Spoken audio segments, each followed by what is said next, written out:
Yo, what's up, man? This is Culture Uncut, man. This is when we come together to have real conversations that move our culture forward. Uncut conversations. Conversations that might piss you off. Conversations that might make you mad.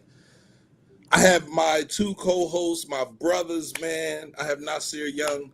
Go ahead, say something to the people, bro. Yo, what's going on, y'all? Homes with Nasir. Definitely follow me on Instagram. If you're looking for anything real estate related, I am your resource, and I'm definitely going to be bringing real estate to this podcast as we rebuild the city. Then my other brother, who I'm not going to say what you look like. What's up, bro? How you feeling? Andrew. What's happening, Drewskii. Yes, sir. What's happening, everybody? I'm Andrew Nelson, Drewskii, whatever you want to call me, and I'm gonna be bringing a little bit of anything, man. I think I got a wide mix of a little bit of a lot of things to bring, man. I got a military background, just like Nasir. I got a business background, political background. Did a little bit of time as an adjunct. I'm a big time nerd, so I dabble a little bit of all around. So I'm excited about adding and advancing the conversation about culture uncut. Definitely excited. Listen, I'm excited. I'm excited for this show. All right, so let me start off where we were last week. I want to apologize, right? I want to apologize to Nasir, right? First of all, because when we were talking about doing this podcast, he mentioned something, I mentioned something, and maybe I allowed my emotions to take over. And last week I called somebody out, and I didn't really mean to do that. So I apologize to him. He who shall not be named. I apologize for the way I responded to the person that was in the comment, and that won't happen again. I promise you that won't happen again. You see me over there, right? That will not happen again. And I want to thank Andrew for being available when I called him 6 o'clock in the morning, right, to have a conversation. Me and Nasir was on the phone, and I understand. You feel me? My brothers was holding me accountable and trying to get me to tone it back a little bit, right? Because we can't get things to move forward if we're constantly complaining about the way they were, right? So we had to have solutions and not problems. So thank you, brothers. I appreciate y'all. Man, let's get into this, man. This is Culture Uncut, and we are having uncut conversations. And we were actually having a conversation before we started the show, and I just said, come on, man, let's rock out with this conversation. So Nas, put your question out there, the question that you had, and shout out to everybody in the city that's doing great things and continues to move the city forward the way that they know how to do it. So I mean, the conversation we were having before this was basically about the role of the business owner in the city of Chester, and should they be donating to organizations in the city to help move the city along. I have my opinions, and everybody on the call has their opinions, and so I'll kick it off with my opinion, and then obviously we'll have some discord. First and foremost, I'm going to say the chief responsibility of the business owner is to provide a service and provide it well. So at the bare minimum, if they are doing that, right, they're at least doing what they should be doing. And we all know businesses, right? They got crazy hours. You never know when they're there. So at that point, you're not doing the service that you need to do, right? Like you closed every Wednesday, or you're closed from you sell food and you close during lunch hours. Like, what are we doing? Right. So like, if the business is doing the service that it's supposed to provide, then that's the first thing where I have no qualms. The second thing I would say is, are they paying their taxes on time? Are they at least trying to do the bare minimum of paying the service that like helps fuel the city? Those are my two things. And like at the bare minimum, if you're doing that, then you are doing your job as a business owner. But we have other opinions, and so I'm gonna kick it over to Drew. All right, so listen, my opinion don't differ, right? I agree that's the job of a business, right? You're supposed to make money, right? That people start a business to make money. I agree with that through and through. I'd never argue that. I also just want to present that it's nothing wrong with the community demanding that this business be a corporate socio-economic partner. It's nothing wrong with that either, because the house or the city or the municipality, whatever the entity is that's housing said business, can put whatever terms on it that they want. If they want to say, like, listen, every month or every quarter, I want to see y'all giving back where you making donations to local nonprofits or something.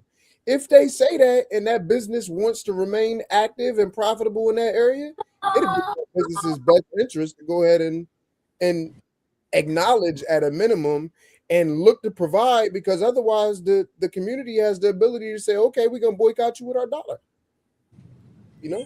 So I think that if the goal is for the business to make money, they got to make money with whatever terms they're given. And I think that that's what the brother K Hunt was doing. I think he was trying to lay out terms. In politics, they call it a community benefit agreement, right? A CBA. Now, this ain't a contract per se, but any business doing business within that community, the community make the terms with which that business does business. I mean, I agree with it to a degree, right? Like, one of the things I challenge people to do when I was in the city, right? I lived in a neighborhood where like 70% of the houses, they had oil-based heating, right? And then on a given day, I noticed there was like 3 different oil companies pumping oil into the houses. And they're all paying different rates, obviously, right? Each company has their different metrics. And so I started to walk around the neighborhood and I challenged everybody. I said, hey, you're buying oil, your neighbor's buying oil, they're buying oil. Instead of paying these varying rates, lobby together, drive the rate down and say, we're going to have one servicer, best offer gets the contract. And so now you're not only helping yourself, but you're helping your community. Yeah. I agree with those types of metrics. The problem I have is when we say we're going to boycott a business for not donating. It's like, well, you don't necessarily know the metrics that I'm generating for my business. And you also don't know my family situation. So then it's like, you're mad at me for not donating. But if I'm barely making a net profit and I still got to support my family, and now I have to deal with the fact that you're challenging me to support my business because I'm choosing to spend it on my family, it's like, that's where I kind of got to draw the line. It's like, if I'm in a position to donate, I will. But you can't assume I am if I'm not, right? So it's like, well, so you saying I can't though? I'm saying as a consumer, I can do whatever I want. You don't dictate the terms with which I make my money as a business. I mean, as I spend my money. So what I need you to, I guess what I'm really saying is there's a give and a trade, because your perspective from a business owner is not wrong, right? Because you do got to worry about your bottom line, but you also got to worry about the person that feeds your bottom line. They both your problems. Now, you could say till you blue in the face you don't agree with it, but if a group of customer bases do, you trumped, bro. Right? See, and that's what it's gonna come down to. This ain't about right or wrong. This is about behavioral economics. That's kind of like GameStop, right? So right. So when it was like, hey, look, don't let GameStop collapse. Everybody pump your money in and we're gonna take the money back. To a degree, I can understand why that is effective and why you should potentially strategize to do it. But as the business owner, instead of potentially donating to that cause, I may try and pump more money into the business and or service so that it's so good you don't have a choice but to benefit from utilizing my service, right? Like, if you have a service that has an inelastic demand, then you could do that. But we talking about, right? We're not talking about oil companies. We're not talking about water companies. We talking about stores that come a dime a dozen, barbershops that come a dime a dozen, right? Like that's what we talking about, local businesses where like y'all already got to compete for market space. Hey, I'm a challenge you on the barbershop though, man. Folks is more loyal to Nate Barber than they own women, so I don't know. That's pretty elastic. I agree with that. But I also know that logic is particular to one demographic. For sure. That demographic, I'm guessing the one you're referring to is the one that makes up 13% of the population. Absolutely. So when we think about businesses giving back to organizations in their community and demanding that they do so, I remember back in the day, 2J's used to always sponsor a biddy team, right? They would post a picture up with the team, and all that stuff. We don't see that anymore, right? That's what we don't see. We got a M&A's, we got a whatever, and that's because those stores are not owned by people that are from the city, but the money that goes in it is our money. The food stamps that go in it come from us, right? So it's like, how can we not go to them and say, listen, man, we need Biddy, we need Biddy up and running, we need Biddy to become as powerful as it possibly can, we need Biddy to be able to get their own space so they can play their own basketball games, we need to be able to buy a basketball, not just one basketball court, the center that has maybe 6 or 7 basketball courts, a track going around that whole area, a pool downstairs. This is what we need for our future, for our children. Why can't we do that, right? What's wrong with doing that?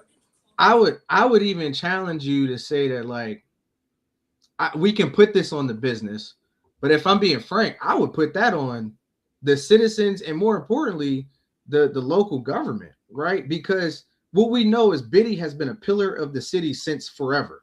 So if Biddy ain't got a place to rest his hat, everybody in the city should feel like a part of that solution, right? I played in Biddy. You know what I mean? And the fact that we putting them the business owner now, again, brother, everybody. You feel everybody. Like, right, meaning that businesses gonna pay their fair share. So when K Hunt making that post, it was very much logical, rational, and in line. Because the reality is that all of these businesses, they've been here growing just like us. And if businesses are entities like our federal government says, then they included in that statement of everybody. And furthermore, businesses got a lot more revenues that they could do than a regular household, because a business could write off that charitable contribution up to a percentage of all of their profits, and those that's going to be a much higher potential than a regular everyday household.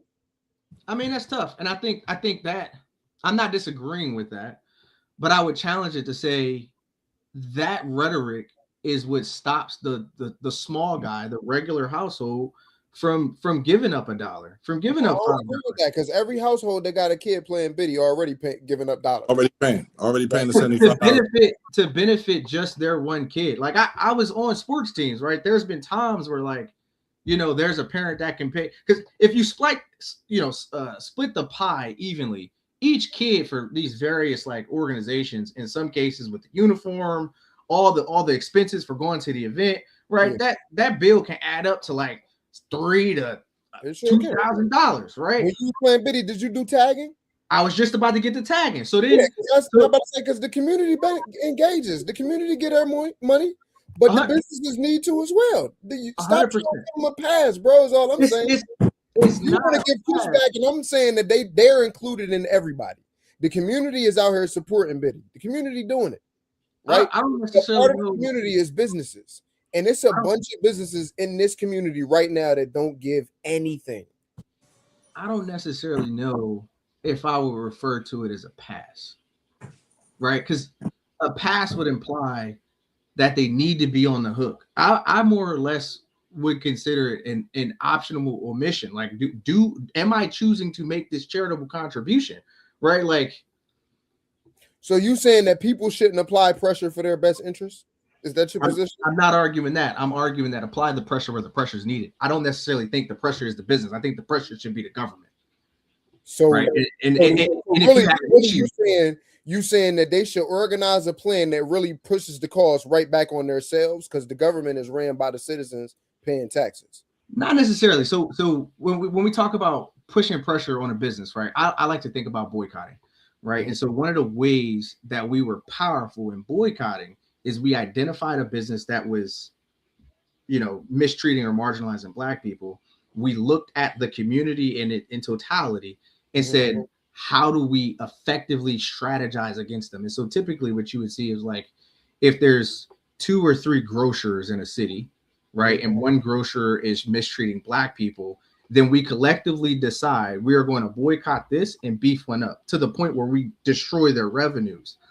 I don't think that any group in Chester, like business, is saying, we don't want to benefit Chester. I personally don't think the margins are probably there for them to necessarily be donating all the time. And I how do they will challenge. Hold on, but two things.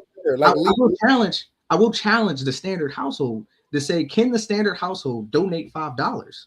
Right? Because there's 33,000 citizens in Chester. If just a 30% decided I'm going to give up $5 a month, that would generate somewhere around $50K from the citizens alone. That is enough to start the process to buy back the block. So if we're going to challenge the business owner, we have to challenge ourselves in the same fashion. Where's your $5? So I agree with that 100%. And I think that they should, when they're in the process of tagging, maybe they should have better ways to get the community with the $5. I think that the more accurate thing should be like, it's like 11,000 households, and we should base it off of that. That's fair. That's fair. There's about 12,000 households that are currently in, like, people are living there. So I agree. So I think that's the better math that works. Now, with that being said, I agree 100% that we should put the same challenge on the community to do that. Yes, absolutely. But I don't see what the difference between boycotting because the buses was making black people sit in the back and boycotting because you continuously drawing money out of our community without any give back. I think that they're both the same kind of social like disregard, right? And I think that they both should have equal attention and strategy, because I don't believe that saying that black people got to sit in the back of the bus is more harmful than continuously building businesses off the back of our communities with no give back. I think they're equally harmful.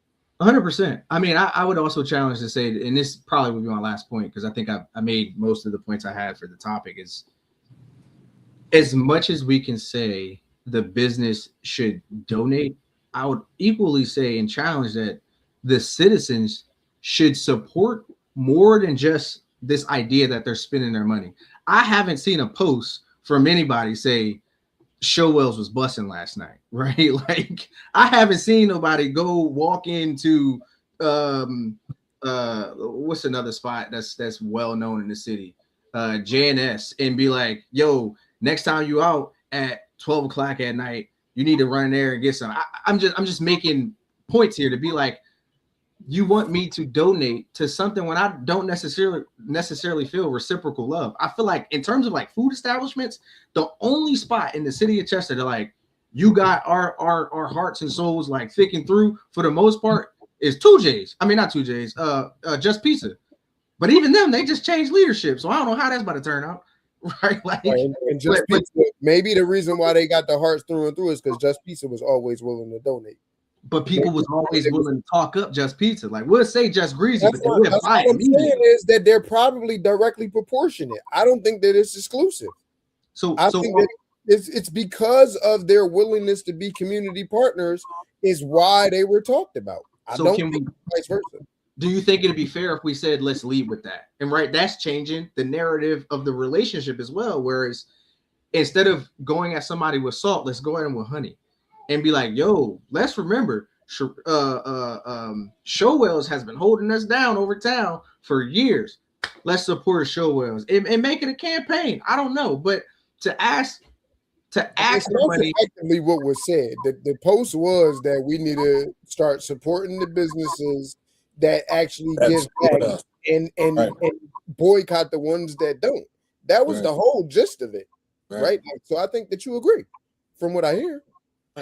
I think to a degree. I would say if I'm supporting someone, you should support me. But ultimately, I would still rest on the notion that if I'm providing a service and paying my taxes, I'm at least doing what I should be doing as a business owner.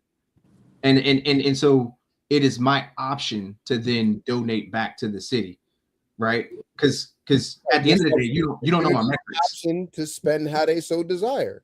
That's fair. If they do not agree with the business's ideology, then they could show it in the best way by saying, I shall not dine there. That's all. I mean, but businesses got to know that, right? Like, no, a business could stand 10 toes down, but at the end of the day, they're only going to be as good as their customer base. That's it. And it's either they're going to live or die on that cross.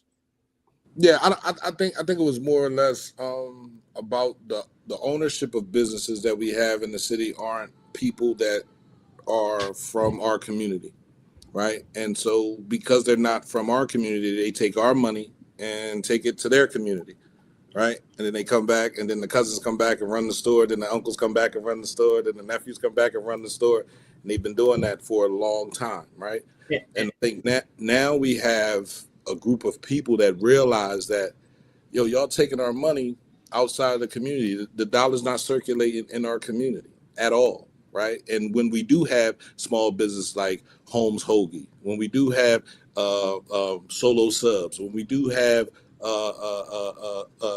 Everybody Eats and Nerds Kitchen, Nerds Family Kitchen, when we do have black businesses, we already know that they're going to do these things. They're going to give back. They're going to help out. So we got to be there in their support to support them, so we can keep doing this. We can keep this money circulating in our community, and it grows. I'm trying to tell you, it grows. It helps to do that. So I'll challenge that just real quick, and I don't necessarily disagree with what you guys are saying, but I would push back and say, just as much as we're challenging them to create business and support the city that your business is in, I still, for the life of me, don't think, well, why doesn't someone from Chester think of a business that they can implement in one of these neighboring towns and pull the money from their town, right? But